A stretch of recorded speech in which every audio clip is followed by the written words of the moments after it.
Welcome back, ladies and gentlemen. Welcome back to the New World Next Week. I'm your host, James Corbett of CorbettReport.com. And I'm James Evan Pilato of MediaMonarchy.com. James, this is our 5th year of 9/11 anniversary coverage on New World Next Week, and it's actually even my 9th anniversary of Media Monarchy as well. But I just want to begin by saying thanks to all the folks out there who support true, alternative, non-commercial media, those who support it in word and deed, and like we've talked about so many times, James, support it by walking the talk. So having said that, let's begin our 9/11 anniversary segment.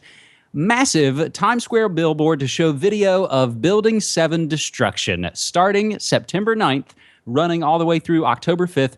Architects and Engineers for 9/11 Truth is sponsoring a massive billboard in the heart of Times Square that will show video of 7 World Trade Centers destruction to millions of viewers and then refer them to the campaign website, rethink911.org. Towering above the intersection of West 42nd Street and 8th Avenue, the two-sided 90-foot by 45-foot billboard will display a 15-second ad once every 2 minutes for 4 weeks, reaching an estimated 105,000 adults a day and approximately 3 million people during the full 4-week campaign.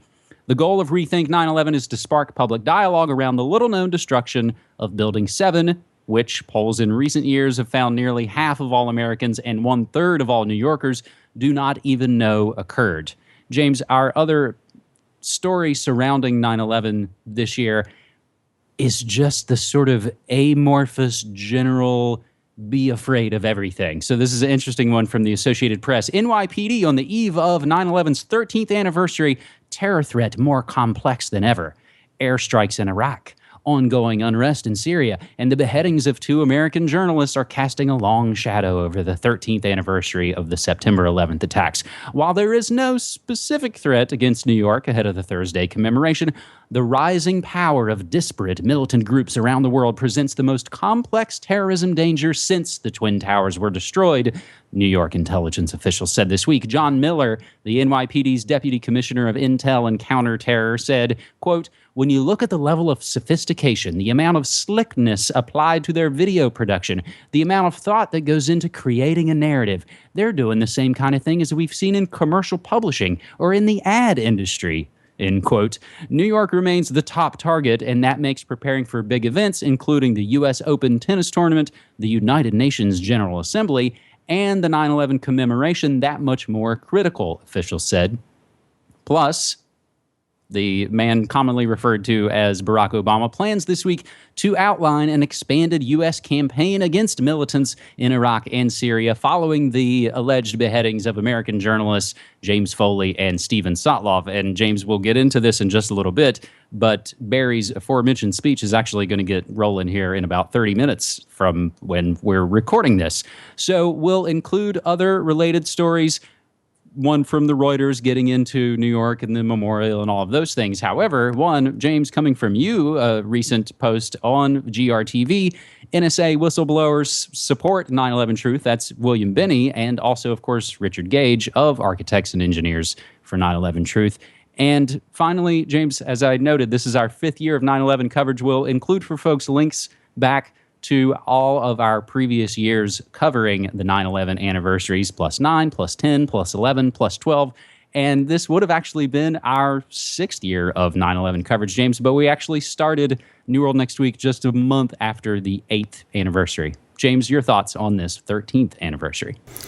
Well, the anniversary obviously still resonates in the psyche of Americans and people around the world, which is exactly why it's always used, as we talked about last week, always used as a time for the run-up of the latest war on terror propaganda, to keep that fresh in people's minds and to continue the greasing of the skids for the military terror complex, which has built up over the past 13 years.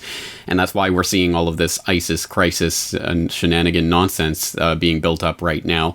And I think that just as this is obviously resonant and a good time for the propaganda masters to put out their propaganda to try to cower and scare people back into submission, it's also a good time to offer the antidote to that propaganda, which is, of course, the truth. So it's good to see the Rethink 9/11 campaign is taking advantage of this opportunity to put out that billboard. And it is important for us who have been involved in 9/11 Truth for years and years and years and pushing this message to not get locked into that tunnel vision whereby we think that, oh, oh, well, everyone already knows this already, so, everyone who doesn't believe it is just a shill. There are new people discovering the existence of WTC7, let alone the destruction of WTC7 every single day. And as my recent interview with William Binney shows, I mean, even people like NSA whistleblower William Binney, who's very much been lauded and brought up into the mainstream media in the last year or two. He only discovered about the alternative explanation of the collapse of the buildings this year and is now a supporter of 9/11 Truth. So we really do have to continue pushing this message out to a greater and greater audience to ensure that choir continues to grow. And it is growing, and we are having an effect. And every year that passes is another year of water under the bridge, where people who were too emotionally involved to look at this information can now start looking at it. So this is as good a time as ever to continue pushing 9/11 Truth and to push it over the top, where we actually start to make progress. And of course, to break that tool of false flag terrorism, that magic trick that they use, the ace card up the sleeve that they love to bring out at times like this. And the more that we push this, the less effective it will be the next time they try to pull it. Absolutely. James, our second segment we'll just call Guess Who's Coming to Dinner, and it's kind of a two-parter from Blacklisted News and the Weekly Standard, whose headline reads, Obama dines with man caught stealing, destroying classified documents. President Obama hosted a private dinner with a group of foreign policy experts. Among them, Sandy Berger, who was caught stealing and destroying classified documents that related to President Clinton's record on terrorism issues. The long story of Sandy Berger, he actually even gave up turned over his lawyer credentials, showing he was in deep trouble. And why would he give up everything he had worked his entire career for to not get into what he was doing? So as in a lot of cases, we can't go down all of the different avenues, but we provide all of the links for you to go do research on Sandy Berger. So with all of that criminal activity, there he was, right back in the good graces and dining this past Monday night with the president, where the topic of conversation, again, this is coming from the Weekly Standard, presumably how to deal with the current threat of terrorism this country faces from the Islamic State. So here's where blacklistednews.com comes in handy and points out who's who at this little soiree. So there's the administration participants, the president, the vice president, Secretary of Skull and Bones State, John Hines Kerry. You also had Deputy National Security Advisor Tony Blinken, CFR, Counselor to the President, John Podesta, not CFR, he's only a lobbyist for Walmart and BP and Lockheed. Phil Gordon, White House Coordinator for the Middle East, North Africa, and the Gulf region, CFR. And Susie George, the Executive Secretary and Chief of Staff for the National Security Council, and she is a principal in the Madeleine Albright Stonebridge Capital Group. Then you have the external participants, and they are Sandy Berger, CFR, Zbigniew Brzezinski, CFR, Tom Donnellan, CFR, Michelle Flournoy, CFR, Richard Haas, President of the CFR, Stephen Hadley, Jane Harmon, Michael Morrell, all CFR, and rounding out the list, Strobe Talbot, CFR, who was just tweeting about how the new Rob Reiner CIA Skull and Bones movie is coming out soon. He's excited, so you can find at Strobe Talbot on Twitter. So, James, as we mentioned, just coming up in a little bit while we're recording this, Barry's teleprompter has a big primetime speech coming up where he's presumably going to lay out what we need to do to keep on mission accomplished. So we set that up. Meanwhile, world-class war criminal and all-around enemy of humanity, Heinz Kissinger, has a new book, and guess what it's called? World Order. There was a prominent review written in the now Amazon-owned Washington Post that begins, quote, when Americans look around the world today, we see one crisis after another. This sounds much like the AP article we heard a moment ago.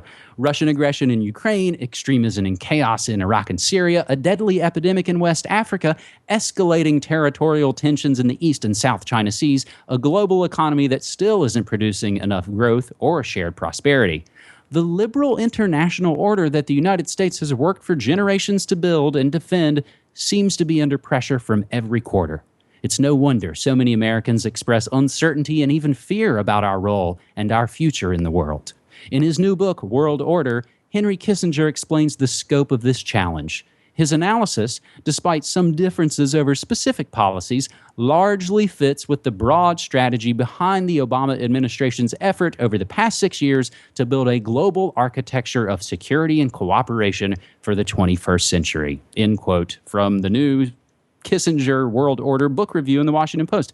Now, who wrote that timely defense of the butcher of Cambodia, who, it should be noted, should also be arrested for at least 2 9/11s, the one we just talked about, and the one that overthrew democratically elected Chilean President Salvador Allende and installed the torture-loving Pinochet on September 11th, 1973. Who wrote that glowing review? Hillary Clinton. And it didn't stop there. They've both been praising each other as the weeks go by, and we've got links to tweets from folks at Who What Why and Liberty and Econ. Kissinger even recently praising Hillary in a new USA Today interview, said she'd make a great president. She was a better Secretary of State than me, on and on and on. And rounding it all up, Kissinger puts out an op-ed, What U.S. Must Do to Battle Islamic State. So, to wrap all of that up, as against cronycapitalism.org says, it's good to see that Clinton has Slim, Buffett, Soros, and Kissinger all on her side. That bodes pretty well. So to answer the question, James, who's coming to dinner? It's the CFR. It's the Council on Foreign Relations, the U.S. counterpart to the Royal Institute of International Affairs that was created by imperialist diamond monger Cecil Rhodes after World War I, a front for J.P. Morgan, etc. They're making sure Barry, the son of CIA operatives in Indonesia, stays on target with the War of Terror, the grand chessboard, and any possible upcoming October surprises, and priming the pump for another Hillary presidential run, maybe. Either way, they've got the phony left at least covered until the next presidential selection. James.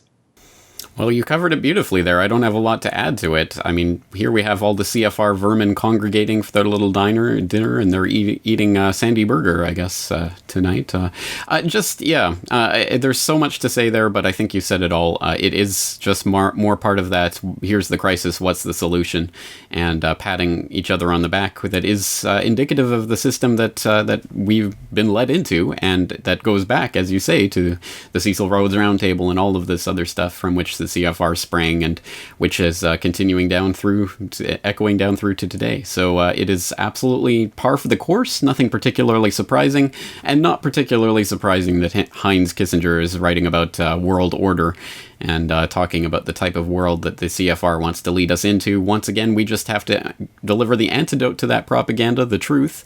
So I hope people will check out my recent interview with James Perloff about his book on the Council on Foreign Relations, and we'll check out the book itself, Shadows of Power, which is definitely worth a read. So, James, after all that kind of badness, let's end this episode 203 of New World Next Week with a bit of a good news next week segment, with one that might not be an unmitigated good, as we've noted, as in so many cases. You got to read the fine print and read the articles and do more research on your own. But we'll take this from CNET, and it was submitted to us on Twitter using hashtag New World Next Week at Ministry of Dumb. Off-the-grid texting device Gotenna attracts the anti-surveillance crowd. A gadget for text messaging without cell service sees a spike in interest from the pro-privacy crypto and Bitcoin communities, even though that wasn't the creator's original intention. The story begins by noting someone who found themselves in an unfortunate situation. Daniel Levy, a web developer living in the Puna district in Hawaii, lived through a rough 12-day blackout after bad hurricanes this past summer. Many residents in his community stuck powerless, I guess literally and figuratively, until the local utility company restored the grid while some subsisted on solar energy. It was after that, Daniel Levy said, that he started looking for a solution and found out about Gotenna, a gadget, a small Bluetooth-enabled rod packed to the brim with modern radio innards, lets you create your own private, secure communication network for sending messages without cell service using your smartphone. It's marketed towards outdoorsies and emergency situations, hiking, disaster relief, but Gotenna is getting a boost from the cryptography community. Levy, whose neighborhood gets zero or little reliable cell service, happens to represent both. He's among the more than 25% of Gotenna pre-order customers who paid for the product using cryptocurrency Bitcoin. Levy told CNET, quote, "We do not need to be dependent on centralized industries for our communication, which is a very important part of our modern lives." Now, James, as you and I were discussing before we rolled tape, this is a long article from CNET, and it even has updates at the bottom where spokesmen from Gotenna have said this doesn't strictly use mesh networking to send messages. So there's a lot of questions. Do both people have to have a Gotenna to enable the end-to-end encryption? I think all of these things will probably still have to be discussed. But James, ultimately, it speaks to what we've talked about and try and champion here so many times is again, sort of taking the power back, James. Exactly right. And this is another example of how taking the power back and being prepared for emergency situations tend to go hand in hand. Once again, being independent and being able to survive is going to be important, not only in the event of a security event or some sort of emergency, but also just as going forward as free humanity, we have to have a way of getting ourselves off the grid. So I do applaud technological efforts like this. Maybe this is not the ultimate final solution, but at any rate, we can move forward with getting ourselves off of this grid. And there are answers and ideas for decentralization. There are even apps that you can download to start creating your own mesh network, joining mesh networks in your area to start building up that alternative infrastructure, which once again does not have to rely on the big mega corporations so that we can connect to the internet. There are other ways of doing this, and we can start taking the power back into our own hands. Again, that's always the message that I want to leave people with, that ultimately we can work towards taking ourselves off of this grid, or we can just go along with it. And I think we all know what road that leads down. And if you're lining up to get your Apple iWatch or whatever, I think you're probably going down that wrong road. James, some of the other good news next week tweets that will include one, actually a flashback. We did just cover a story similar to this just back in June on New World Next Week. German villagers build their own broadband network. But at Futures Calling on Twitter submitted Ecuador to create its own digital currency, and I've not looked fully into that. But also coming from Jeff Vasey1 on Twitter, good cops cross the thin blue line in Florida and turn in bad cops stealing drugs from evidence and pinning it on other people. So again, with all the bad news that we see about police, Ferguson, all of these things, we do at least have to note when good action takes place. Some of the other hashtag New World Next Week updates submitted to us on Twitter from some of our best folks like Futures Calling and GJ Salisbury. James, this would go along with our third story if we didn't try and call it a good news story. MasterCard rolls out Orwellian National ID card as they're working, I believe, in Nigeria to roll out one of the most massive digital ID biometric card systems the world has pretty much probably ever seen. Meanwhile, Hollywood celebs besieged by paparazzi drone cams, Predator drones being flown over ISIL's Syrian capital, ISIL, IS, ISS, the name changes constantly. And the last note from Futures Calling, as experts warn of inevitable Fukushima disaster in California. James, these are all the kinds of stories that we've covered year in and year out here on New World Next Week, and it's always a pleasure to be here with you. All right. Well, thank you again for the 5th anniversary, for our 5th 9/11 anniversary. And again, let's continue pushing forward the antidote, the truth. So thanks again for putting this together, James. Thank you.